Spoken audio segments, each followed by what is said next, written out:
Good morning friends. আজ সকালের tiffin dosa বানাচ্ছি।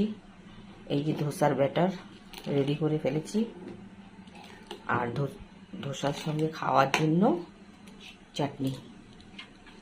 এখন একে তড়কা লাগাতে হবে, তারপর এটা টেস্ট ভালো আসবে।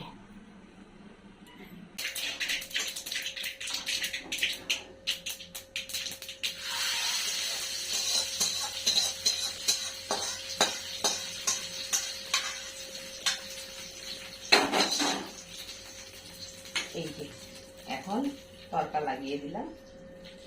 দেখো তড়কা লাগালে কিরকম হয়, দেখতে কত সুন্দর। এই যে প্যানে অল্প তেল দিয়ে দিয়েছি, এখন ধোসার ব্যাটারটা দিয়ে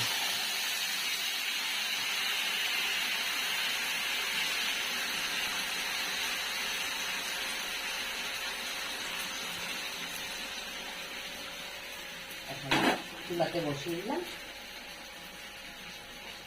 একটু গাজর দিয়ে দিলাম,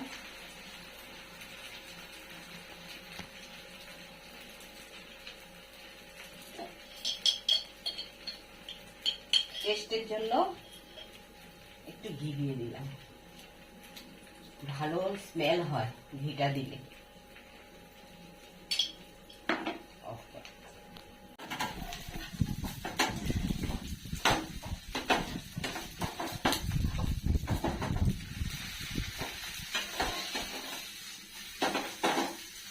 এই যে রেডি ধোসা। দেখো বন্ধুরা, ধোসা রেডি, চাটনিও রেডি।